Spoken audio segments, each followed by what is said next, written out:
What's up, guys? Alright, so I've been behind on Spanish lessons recently. I'm like 7 lessons behind right now. So, instead of posting them all in like one video, instead of posting them all separately, I'm just gonna post them all in one video. It's gonna be a really long video, but I just want to get these 7 lessons done and over with, so I don't have to do them over the break. And just to let you know, these 7 lessons into this video right here is going to be the last Spanish lesson. It's going to be the last Spanish lessons, I should say, for this year. But don't worry, because the lessons will be returning January 9th, 2024. So I hope you guys enjoy these last 7 lessons of this year. So I'd say without further ado, let's get into it. Here we go. Alright, so here's the first one. So for this first one, we're going to be comparing things. Kind of like in math, we're going to be comparing things that are like more than, less than, or equal to. So kind of like in math, how you can see if more, some things are like more than, less than, or equal to. We're going to be doing that, but in Spanish. So we're going to be starting off with more than. So if you want to say in a sentence, if you want to say something like more than something, you would say más. You would start out with más, then your noun, then que. So más, your noun, and then que. So if you want to do it with an adjective or an adverb, you would start out with más, your adjective or your adverb, then que. But if you want to do it with a verb, it would be a little bit different. You wouldn't start off with más, then your verb, and then que. You would actually start off with your verb, then más, and then que. Here's some examples. Tengo más libros que mi hermano. I have more books than my brother. Mi casa es más grande que la tuya.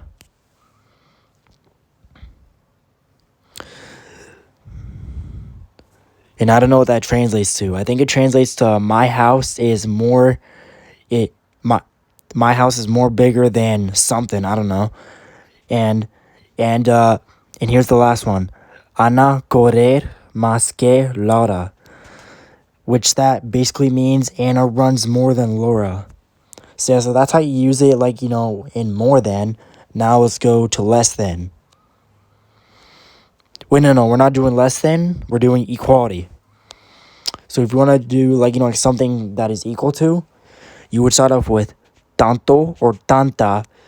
Tanto if it's singular and masculine. Tanta if it's singular and feminine. Tantos if it's plural and masculine. Or tantas if it's plural and feminine. Then you would have your noun, and then como. So that's how you do equality. So here's how you do it with the noun. Tanto, tanta, if it's singular. Tantos or tantas if it's plural. Then your noun, then como. If you want to do it with an adjective, it's a little bit different now. If you want to do it with an adjective, you would do tan plus your adjective, then como. And with a verb, again, it's different. You would start off with your verb first, then tanto, and then como. Here's some examples. Hay tantos aprobados como suspensos. Mi casa es tan grande como la tuya. Laura corre tanto como Ana. And I don't really know the translation for those. If I did, otherwise I would say the translation, but I don't know them. So yeah. All right, now we're going to less than. Okay, so if you want to do it with a noun, you would say menos plus your noun, and then que. If you want to do it with an adjective or an adverb, you would say menos plus your adjective or adverb, then que. If you want to do it with a verb, though, you would have your verb first, menos, and then que. Here's some examples. Ella tiene menos años que mi hermano. That translates to she has less years than her brother.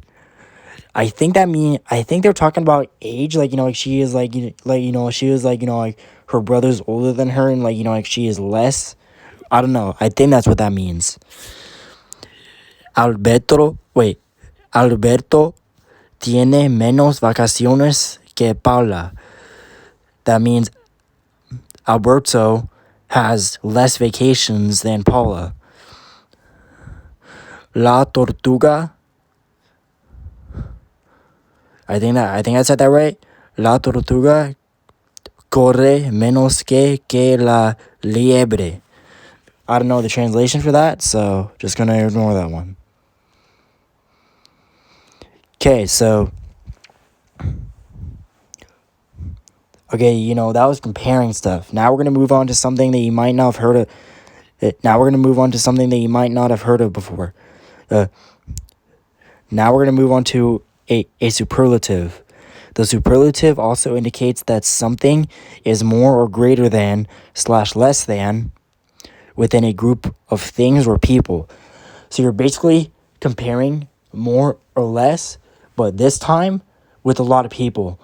So more or less, we talked about it before. That's just like, like you're doing it with like, like one individual.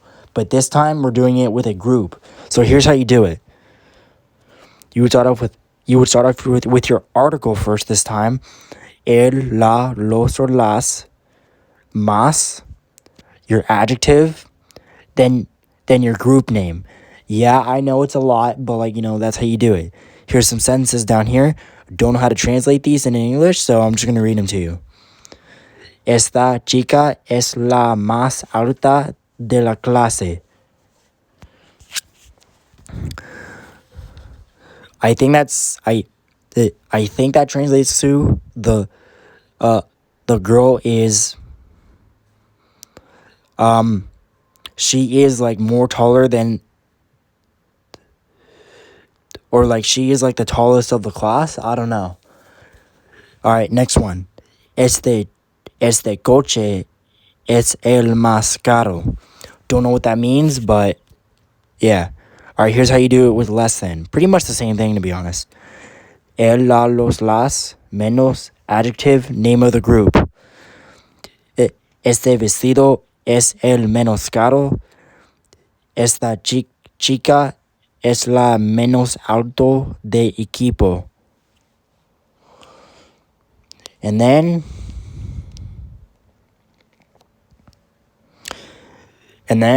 this is part of the lesson. I mean, this doesn't really count towards this, but like, it's in here, so I might as well include it. So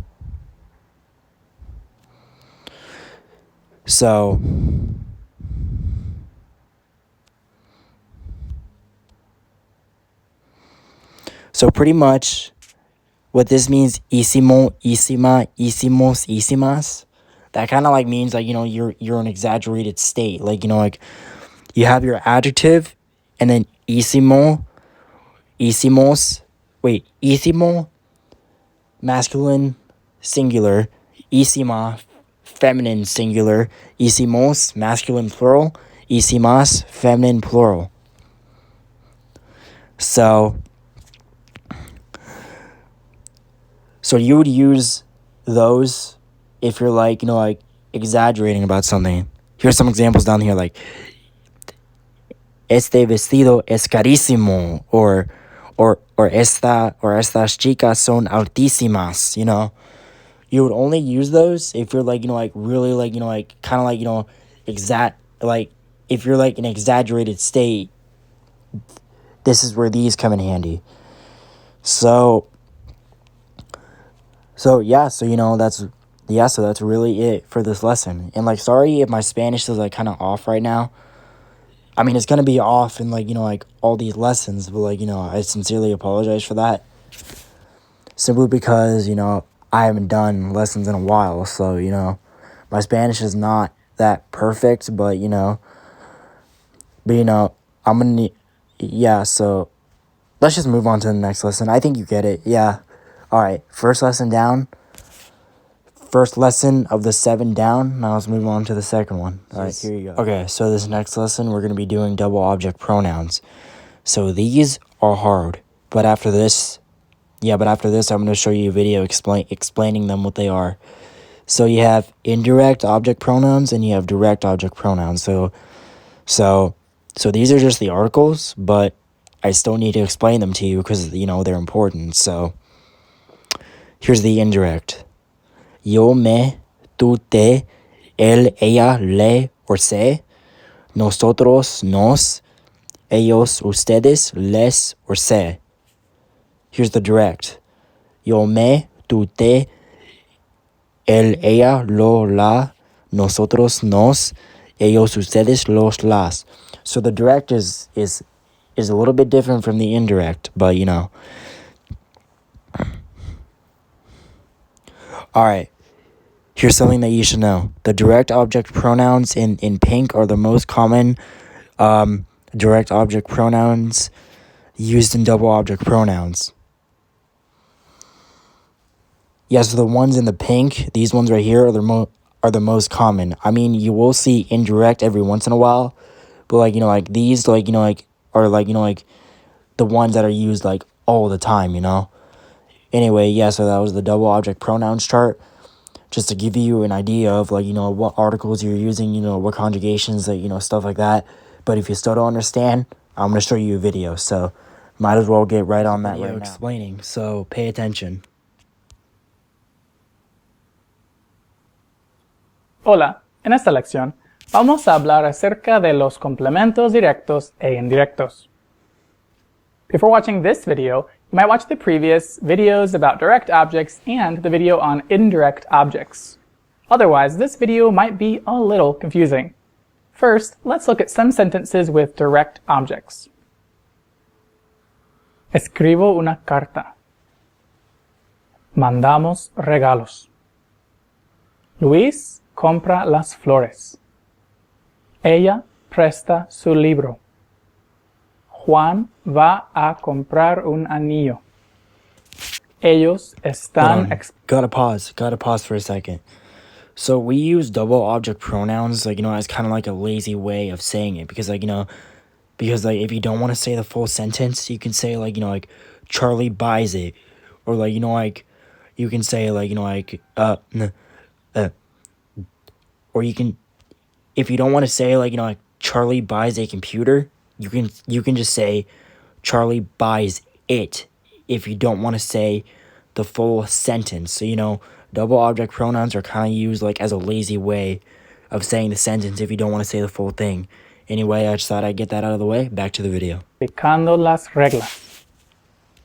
So you should notice that the direct objects in all of these sentences came after the verb, and I changed the color of it so you can kind of see if it's masculine or feminine. Now, if we want to shorten these, once we know what we're talking about, we'll replace the direct object after the verb with a direct object pronoun, lo, la, los, las, which in most cases can go before the verb.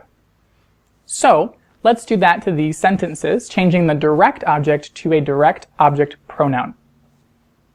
Escribo una carta. La escribo. So that's basically what you're doing. Mandamos regalos. Los mandamos. Pretty hard at first. Luis compra las flores. Luis las compra. But when you get used to it, it starts to get pretty easy. Ella presta su libro. Ella lo presta. Juan va a comprar un anillo. Juan lo va a comprar. O Juan va a comprarlo. Let me pause. You can do it like this too. So when you have the article, if you want, you can attach it to the end of the non-conjugated verb. So Juan lo va a comprar. You can do that. Or you can do Juan va a comprarlo. If you say it like this or like this, you'll still be right. Both of them are not wrong. You'll still be understood. You might also remember that if we have multiple verbs in a verb phrase, then we can attach the direct object pronoun lo, la, los, or las to the end of an infinitive verb. Ellos están explicando las reglas.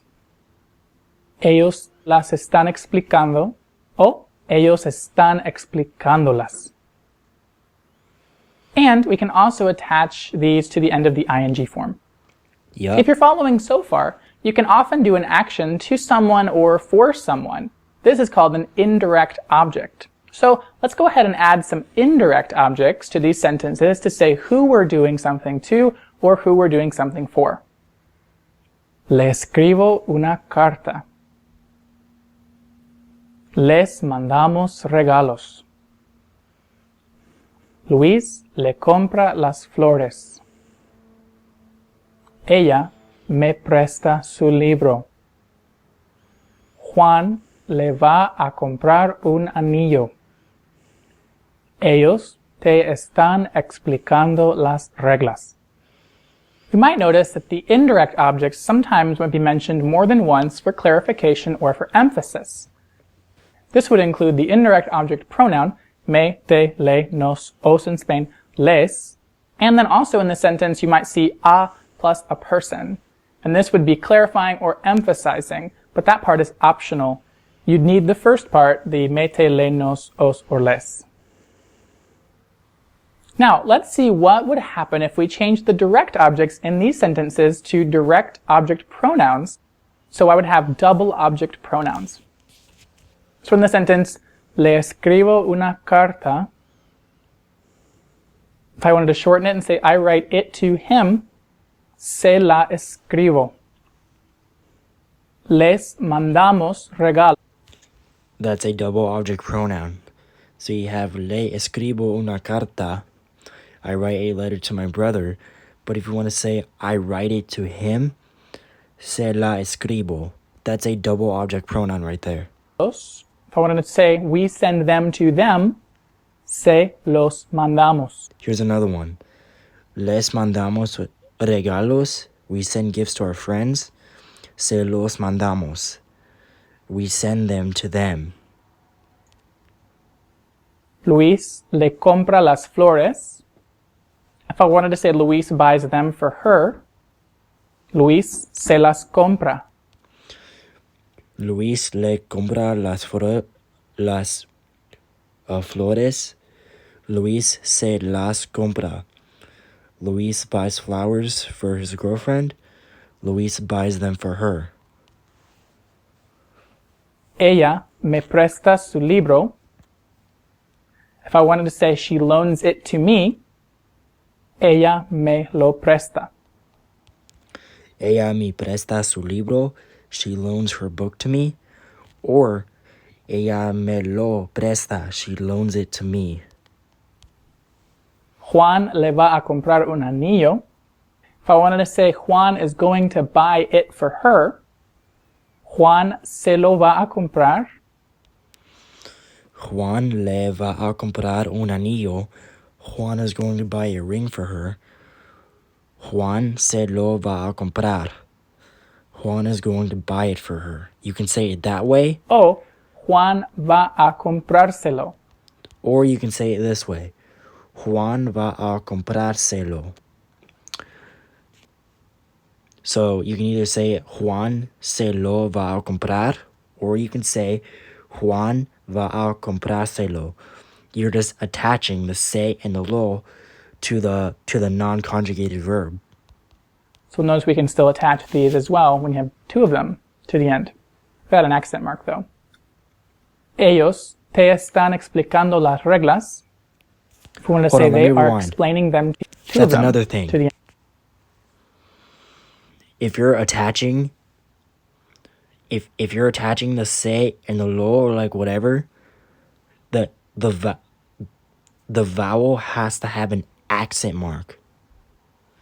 I don't know why. It just does. I don't know what's the rule of that. It just does. So just remember, when you're attaching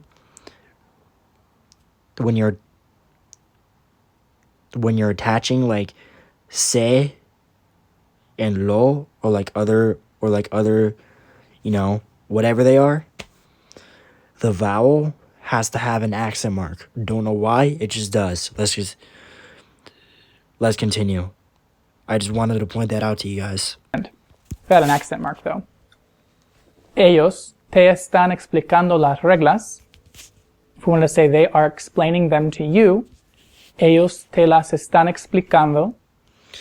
Ellos te están explicando las reglas. They are explaining the rules to you. Ellos te las están explicando. They are explaining them to you. O ellos están explicándotelas. Here it is again. Ellos están explicándotelas. There it is again with that accent mark. If you're gonna have te and las at the end of the verb, that a has to have an accent mark or any vowel. I don't know why, it just does. And with INGs, you can also attach this as well. So we can put both direct and indirect object pronouns in the sentence to speak more efficiently. Of course, we would only do this when we know what we are talking about. You wouldn't just say to somebody, lo tienes, that is, do you have it, if they didn't know what the it was referring to. So, as we just saw in the examples, the basic formula for indirect and direct object pronouns in the sentence is as follows. First, we'll have the subject if we need it for clarification or emphasis. Then we have the indirect object pronoun, me, te, le, nos, os in Spain, or les. Then the direct object pronoun, lo, la, los, or las. Then the verb phrase. Then if you wanted to clarify or emphasize who we're doing the action to or for to further reinforce the indirect object pronoun, then you can also put that here or other places in the sentence too. So, as long as you follow this formula, then you should be good. I'm going to give you a couple seconds, to read it over, or if you want, just screenshot it right now. So yeah, so just follow this and you should be good. Back to the video. But in these shortened forms, notice that the indirect object pronoun goes first, then the direct object pronoun. So the me, te, le, nos, os, les will go before the lo, la, los, or las. Something you might have also noticed in some of the examples is that when I normally would have le or les before lo, la, los, or las, it changed to se. So instead of saying lelo, we'd say selo or sela, selo. Yes, that is an important rule that you should know. If you have le, okay, so say you have le, right? And if you have lo or la, los or las, it changes to se. And an easy way to remember that is you can't lay low. So the le gets changed to se. So celo, cela, celos, celas. Celas. I can't give you a very good reason as to why we do this, except it's just what happens in the language.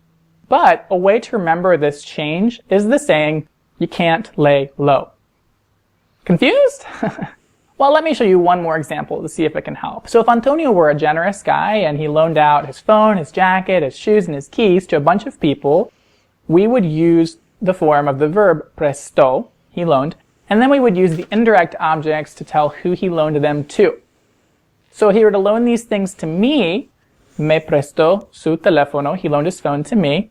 But if I wanted to make it shorter and say he loaned it his phone to me, me lo prestó. Me prestó su teléfono. Antonio loaned his phone to me. Or if you want to make it shorter like the lazy way, me lo prestó. He loaned me his jacket, me prestó su chaqueta. If I want to say he loaned me it, me la prestó. If he loaned me his shoes, me prestó sus zapatos. If he loaned me them, me los prestó. If he loaned me his keys, me prestó sus llaves. But if we know we're talking about keys already, I could just say, me las prestó. Now, if he instead loaned these things to you, te prestó su teléfono. Once we know we're talking about a telephone, we could say, te lo prestó. Te prestó su chaqueta.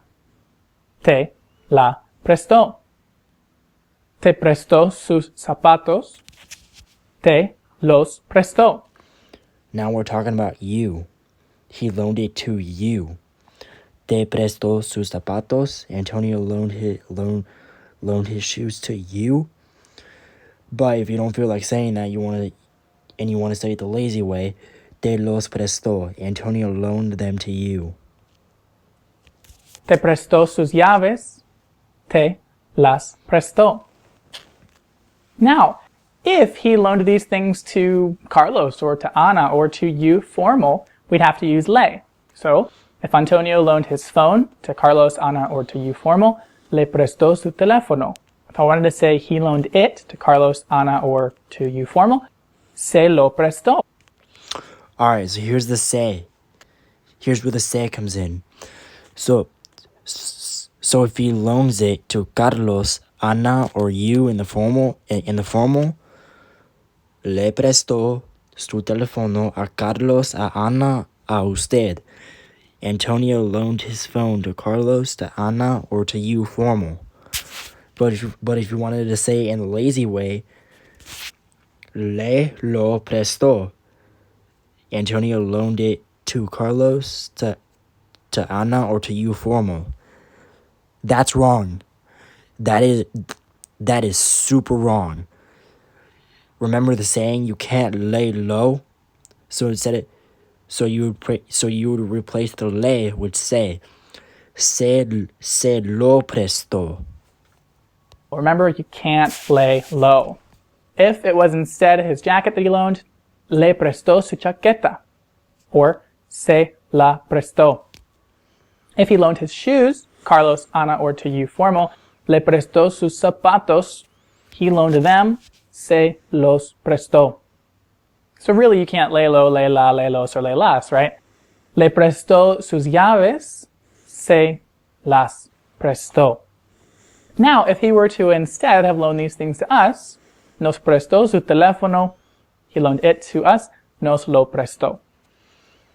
Okay, so if he loaned it to us, right? Nos prestó su teléfono. But if you want to say it the lazy way, you would say nos lo prestó. Nos prestó su chaqueta, he loaned it to us, nos la prestó. Nos prestó sus zapatos, nos los prestó. Nos prestó sus llaves, nos las prestó. And finally, if he were to have loaned these things to a group of people, ellos, or to you all, ustedes, then we would use les. Les prestó su teléfono, se lo prestó. Okay, so if you want to say he loaned these things to them or you all, so ellos o ustedes, les prestó su teléfono, that's the real way to say it. And here's where se comes back in again. If you were to say les lo prestó, you would be completely wrong. It's actually se lo prestó. Again, notice you can't lay low and you can't les low. Doesn't sound as cool though. Les prestó su chaqueta, se la prestó. Les prestó sus zapatos, se los prestó. Les prestó sus llaves, se las prestó. Are you getting it? Maybe a little bit? Well, there is one more thing I should clarify. While in the basic formula, the indirect object pronoun and the direct object pronoun go before the verb phrase, they might be found after the verb phrase in some familiar cases. So let's look at those two examples from the beginning of the video again. If you remember from the previous videos on indirect and direct objects, we can attach the pronouns to the end of infinitive verbs, verbs ending in an R, and after the ing form of the verbs. So, in the examples from before, Juan va a comprar un anillo was the direct object. If I have the direct object pronoun, then instead, Juan lo va a comprar. Juan va a comprarlo. If I add the indirect object, Juan le va a comprar un anillo.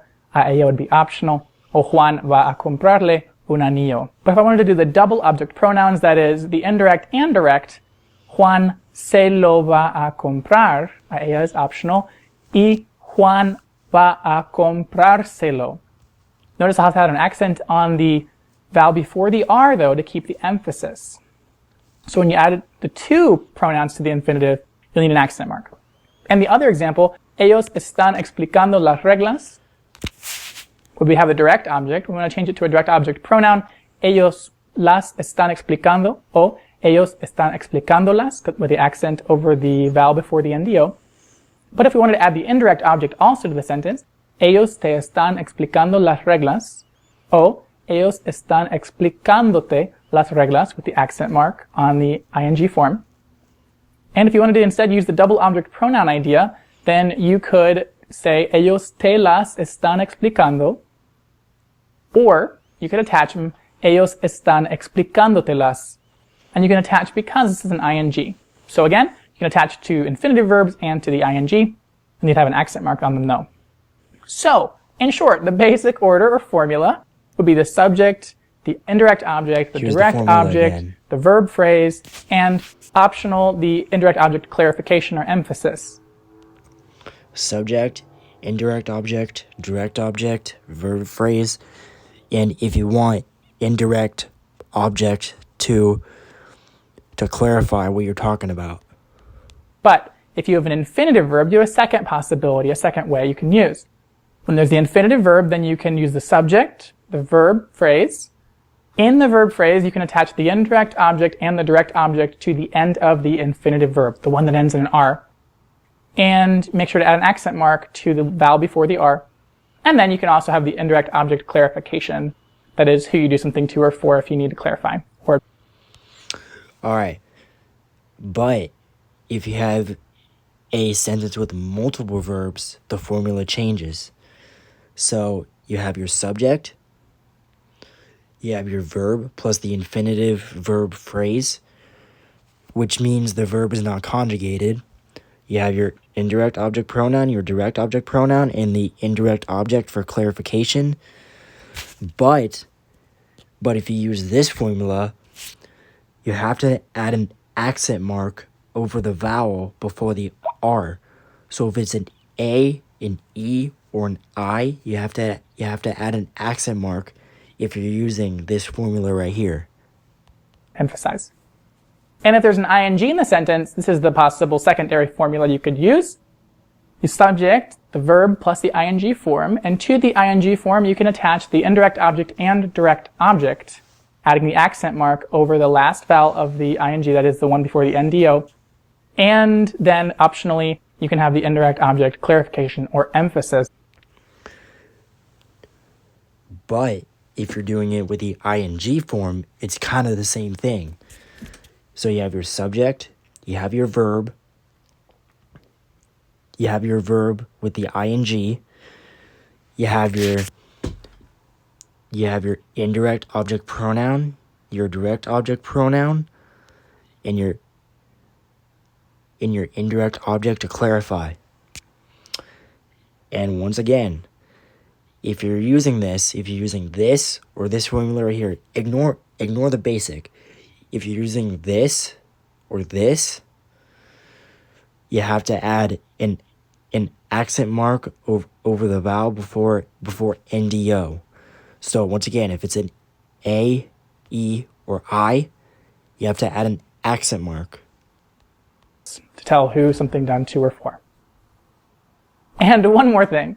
When you use the direct and indirect object pronouns in the sentence, where one goes, the other must go as well. So, in the sentence, Juan se lo va a comprar, or Juan va a comprárselo, it would be incorrect to separate the direct and indirect object pronouns. You couldn't say, Juan le va a comprarlo a ella. No, it wouldn't sound right. And you couldn't say, Juan lo va a comprarle a ella. So, in case you're confused by this, if you're using a direct and indirect object pronoun in the same sentence, one must follow after the other. So here are two correct examples. Juan se lo va a comprar, or Juan va a comprárselo. You see how lo is following after se in these two examples? That's what I mean by one must follow after the other.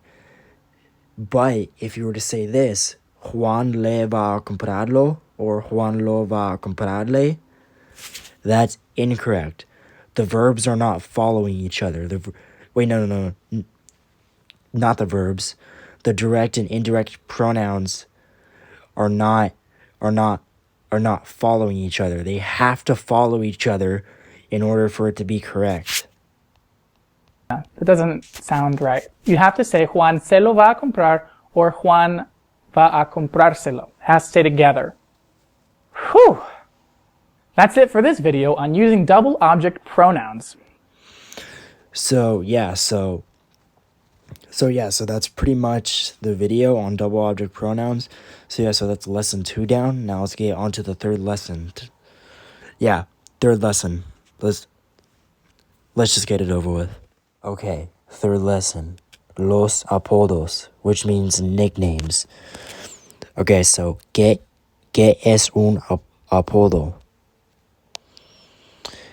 An apodo is a nickname. Apodos are common in many Spanish-speaking countries.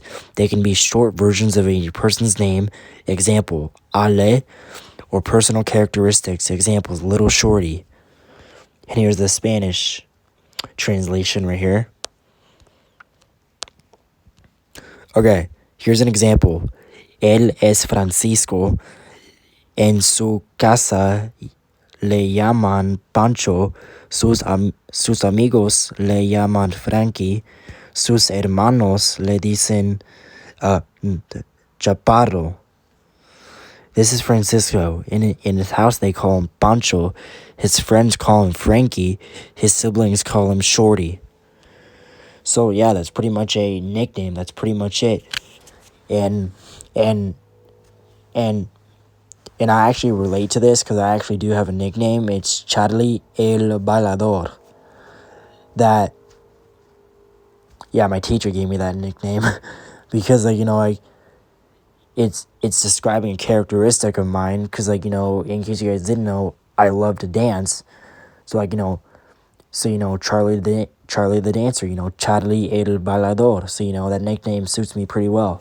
So that was a quick lesson. Now let's get on to the fourth lesson.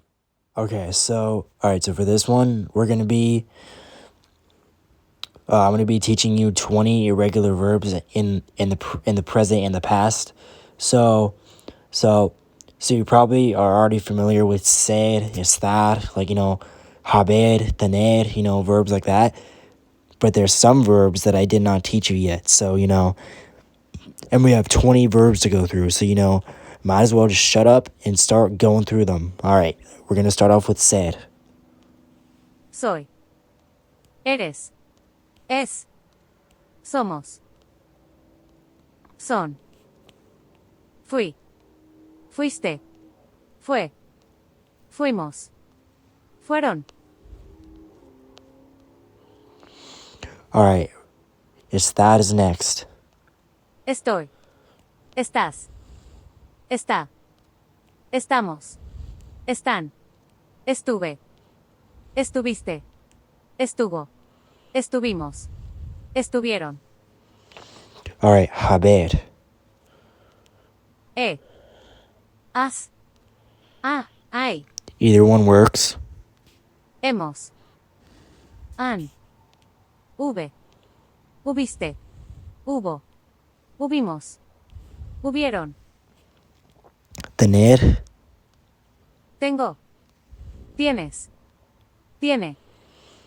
Tenemos. Tienen. Tuve. Tuviste. Tuvo. Tuvimos. Tuvieron. All right, next up is poder. This is a new one.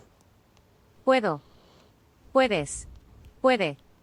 Podemos. Pueden. Pude. Pudiste. Pudo. Pudimos. Pudieron. Hacer. Hago. Haces. Hace. Hacemos.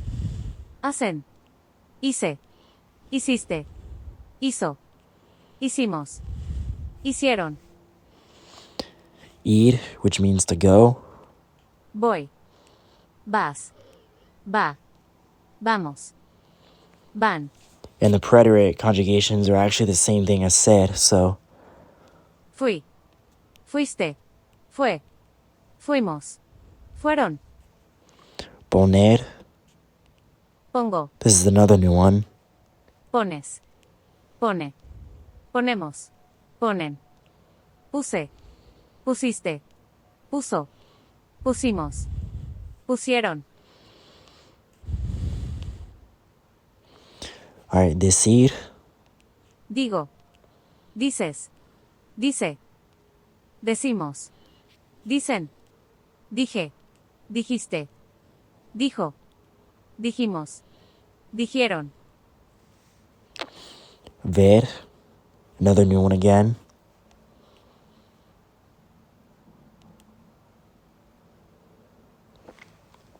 Oh, come on, bro. Dude, it wants to mess up on me right now. Come on. Veo. There we go. Ves. Ve. Vemos. Ven. Vi. Viste. Vio. Vimos. Vieron. All right, querer. Quiero. Quieres. Quiere. Queremos. Quieren. Quise. Quisiste. Quiso. Quisimos. Quisieron. Saber. Sé. Sabes. Sabe. Sabemos. Saben. Supe. Supiste. Supo. Supisteis. Oh, didn't mean to do that one. I meant to do this one. Supimos. So just ignore the vosotros one. That was an accident. Supieron. I don't teach that one anyway, so yeah, so just ignore that one. All right, llegar. Llego. Llegas. Llega. Llegamos. Llegan. Llegué. Llegaste. Llegó. Llegamos. Llegaron. Creer. Creo. Crees.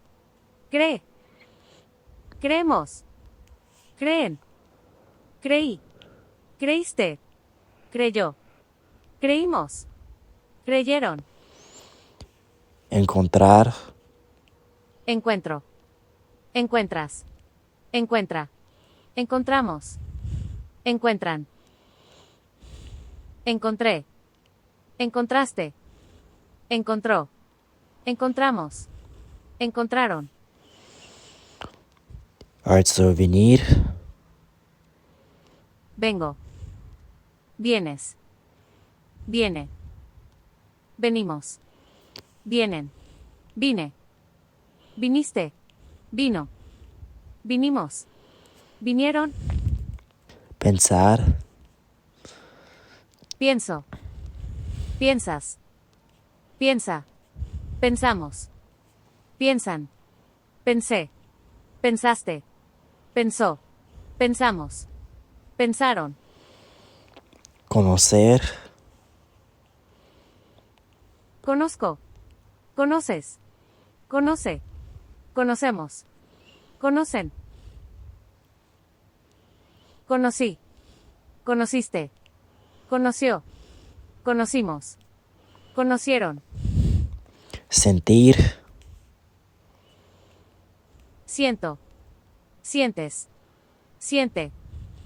Sentimos. Sienten. Sentí. Sentiste. Sintió. Sentimos. Sintieron. All right, last one. Volver. Vuelvo. Vuelves. Vuelve. Volvemos. Vuelven. Volví. Volviste. Volvió. Volvimos. Volvieron. All right, that's it. That's the 20 irregular verbs in the present and the past tense. So so that's the fourth lesson down. Now let's get on to the fifth one. All right, guys. So surprisingly, for this next one, we're going to be using a book. So all right. So this one is verbs that change meaning in the preterite. So what that means is verbs that are in the past tense don't mean the same thing in the present. So here's the first verb, conocer. So in the present, it means to know, to be acquainted with. Conozco a esa pareja. I know that couple. But in the preterite, it means to meet. Conocí a esa pareja ayer. I met that couple yesterday. Saber. It means to know information, to know how to do something in the present. Sabemos la verdad. We know the truth. But in the past tense, it means to find out or to learn. Supimos la verdad anoche. We found out or learned the truth last night. Poder. To be able or to can in the present. Podemos hacerlo. We can do it. In the past tense, it means to manage, to succeed, could succeed, and did succeed. Pudimos hacerlo ayer. We managed to do it yesterday. And querer, it means to want or to love in the present. Quiero ir, pero tengo que trabajar. I want to go, but I have to work. But in the past, it means to try. Quise evitarlo, pero fue imposible. I tried to avoid it, but it was impossible. So yeah, so that's what the verbs that change meaning in the past tense mean. So conocer, saber, poder, and querer. Those are all verbs that change meaning in the past tense. So yeah, so that was the fifth. Yeah, so that was the fifth lesson. Now let's get on to the sixth one. All right, so this next lesson is going to be about the difference between que and cual. So if you don't know, que means what and cual means which. So in case you're confused by this, let me give you a sentence. What is your favorite color? Which is your favorite color? They sound the same, right? How do you know which one you're using? Well, I'm going to explain that. All right, now let me read this to you. You've already learned how to use interrogative words and phrases. As you know, que and cual or cuales mean what or which. However, they are not interchangeable. Que is used to ask for a definition or an explanation. Here's an example. ¿Qué es el flan? What is flan? Cual or cuales is used when there is more than... Oh, here's another example of que. I forgot about this one. ¿Qué estudias? What do you study? All right, now let's go over to cual. Cual or cuales is used when there is more than one possibility to choose from. All right, so ¿cuál de los dos prefieres? ¿Las galletas o el helado? Which of these two do you prefer? Cookies or ice cream? ¿Cuáles son tus medias? Las negras o las blancas? Which ones are your socks? The black ones or the white ones? ¿Cuál should not be used before a noun? In this case, que is used. ¿Qué sorpresa te dieron tus amigos? What surprise did your friends give you? ¿Qué colores te gustan? What colors do you like? Que, used before a noun, has the same meaning as cual. ¿Qué regalo te gusta? What or which gift do you like? ¿Qué dulces quieren ustedes? What or which sweets do you want? So in order to remember this, it's actually super easy. Que is used with a noun, but cual isn't. So just remember, if there's a noun in the sentence, que is going to be used. But if there isn't a noun in a sentence, cual or cuales is going to be used. But look at this. Que used before a noun has the same meaning as cual. So if que is used before a noun, then you can use both, kind of like what gift do you like, or which gift do you like, or what sweets do you want, or which sweets do you want. So just remember this. If it has a noun in the sentence, you're using que. If there's not a noun in the sentence, you're using cual or cuales, but that doesn't mean if there's a noun in the sentence, you're always going to use que. No. Sometimes there will be a noun, and if que is used in that sentence, cual or cuales can also be used as well. I don't know, it's kind of weird, but now we're going to get to review of interrogative words and phrases. Que. A qué hora? At what time? A dónde? Where or to where? Cómo? How? Cuál or cuáles? What or which? So it basically means the same thing pretty much. Cuándo? When? Cuánto or cuánta? How much? Look, listen to this. Cuándo with a D means when. Cuánto or cuánta with a T means how much. People get those confused. Cuántos, cuántas with a T means how many. De dónde, from where. Dónde, where. Por qué, why. Qué, what or which. Same thing again. Quién or quiénes means who. So that's pretty much the difference between que and cual. So just follow these steps and then you'll master this in no time. Alright, now let's get on to the last lesson and this video can finally be over. So for this last lesson, we're going to be looking at foods that people eat in different Spanish-speaking countries around Christmas time. So I'd say without further ado, let's just keep this short and sweet and let's get right into it.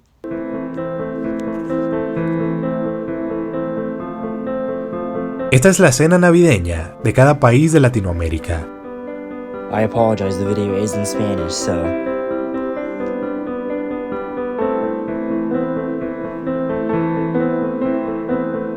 El plato típico navideño de Nicaragua es el arroz a la valenciana, que es una versión latina de la paella española. Además, la cena navideña también incluye gallina de patio y los nacatamales.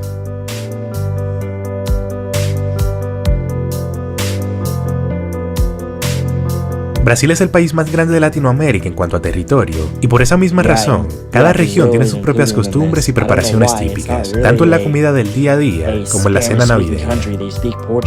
Algunos de los platos navideños son el Perú de Natal, que es un pavo relleno, la farofa, el salpicado, que es parecido al salpicón de mariscos, pero hecho con pollo, el tender, la moqueca, el bacalao dorado y el arroz de Natal, que consiste en un arroz cocinado con pasas, jamón, albaricoques, ajo y vino blanco.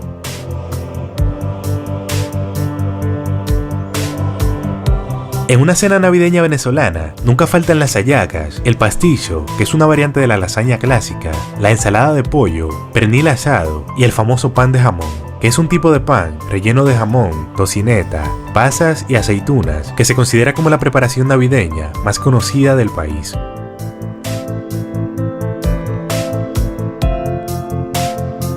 En Bolivia existe la costumbre de servir en Nochebuena un plato que se conoce como picana navideña, que es un tipo de caldo con un sabor entre picante y dulce, que contiene diferentes tipos de carnes y pollo, así como zanahorias, maíz, cebollas y papas.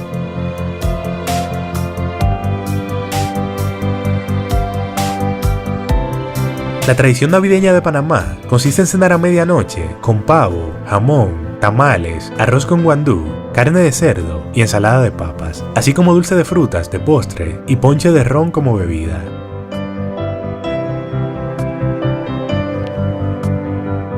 En épocas navideñas, en Argentina se come lechón asado, matambre arrollado, pan dulce, pavo y empanadas, así como turrones, sándwich de miga y por supuesto el asado, que si bien se consume durante todo el año, la Navidad no es la excepción.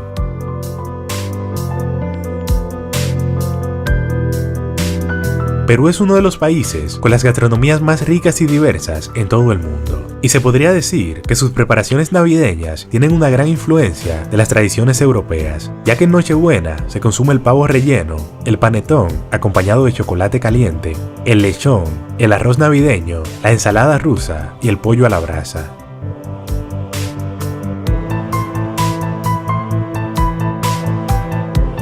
En la cena de Nochebuena de Ecuador se hacen preparaciones como pavo horneado con relleno al estilo criollo, cerdo al horno, pollo asado, papas al perejil, ensalada rusa y el pan de Pascua.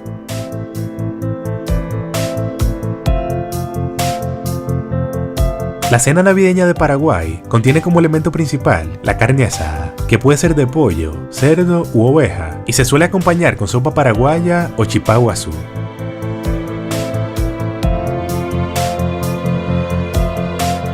En los platos típicos navideños del Salvador, se podría decir que el protagonista es el pollo, puesto que se comen tamales de gallina o pollo, pan con pollo, el pollo en salsa, pupusas con pollo y el pollo con arroz.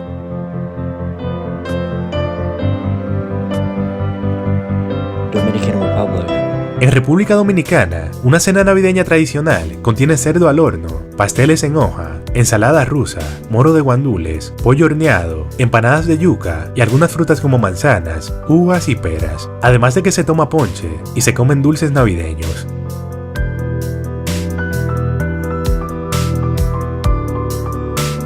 La cena navideña de México varía según la región, y las preparaciones entre una zona y otra pueden ser muy diferentes.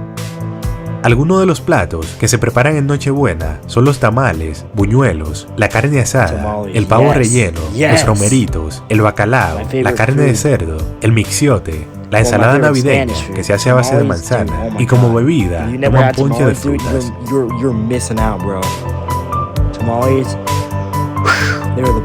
Algunos platos navideños de Puerto Rico son el arroz con gandules, los pasteles de plátano, el lechón, las morcillas, el pavo relleno y la ensalada de papa.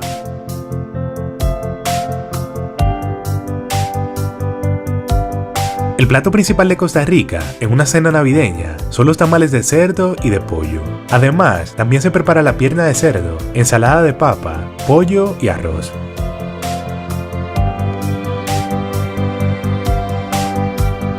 La cena de Nochebuena de Honduras incluye pavo, cerdo y pollo horneados, los tamales, el arroz con vegetales, los sándwiches de pollo y las torrejas, teniendo como bebida principal el ron pope y el ponche.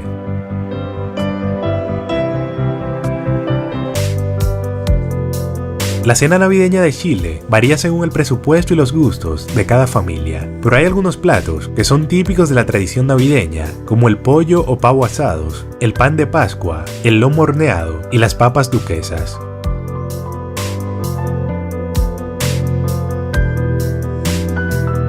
La cena navideña cubana se compone de lechón, acompañado de ensalada, arroz moro, yuca con mojo, fricasé de pollo y se suele tomar vino, sidra y comer turrones.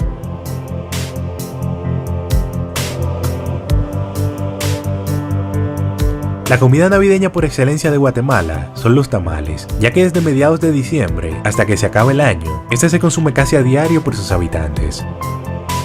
En la cena de Nochebuena, aparte de los tamales, también se incluyen preparaciones como son el cerdo ahumado, el pavo y el pollo al horno, así como algún tipo de ensalada navideña y arroz navideño.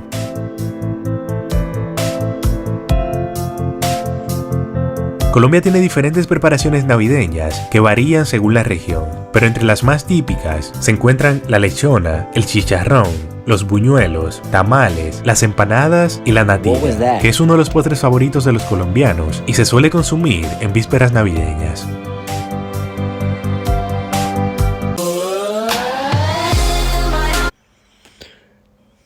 Okay.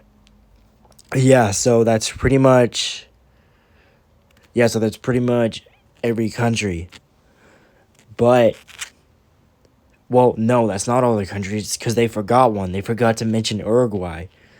So just because I don't want to leave out Uruguay, I'll include that one in there for you guys as well. So yeah, let me just include Uruguay real quick and then we'll end the video. Okay, so I found it. The main dish is typically roast meat, what we call asado. Some families reserve a special pig or lamb for the occasion, but others stick to the standard cow. So pretty much the main dish is like some type of animal meat or something like that. Like a pig or like a cow or like a lamb. It's kind of like, just any kind of meat will do really. And for dessert, they usually eat like ice cream with a fruit salad. So yeah, I just thought I'd include this because, like, they didn't include it in the video, and, like, Uruguay is a Spanish country, so, might as well include it for you guys. But yeah, that's pretty much all the lessons in one video. Wow, can you guys believe that I missed 7 lessons? Wow. But anyway, I got them done. So yeah, so that's pretty much it. So, yup. Alright, guys. Yes. What? I'm getting mixed up here. Alright, guys, I'll catch you in the next video. See you guys later. Alright, guys, so yeah, so that's it. And that's also the last Spanish lessons for the semester, because today was my last day of school for the first semester, and I'm on winter break now. So so that means the Spanish lessons are done for 2023. We're done, guys. We're done. But don't worry. The Spanish lessons will be coming back though on January 9th of 2024. So January 9th of next year. But as for now, we are done. So yeah, so I wish you guys a happy holidays, Merry Christmas, Happy New Year, stuff like that. If you have to travel anywhere, I wish you guys safe travels. And yeah, so just happy holidays all around. So yeah, guys, I will see you back on the 9th of January, 2024. Peace out, guys. Let's see what 2024 brings us. I will see you guys next year.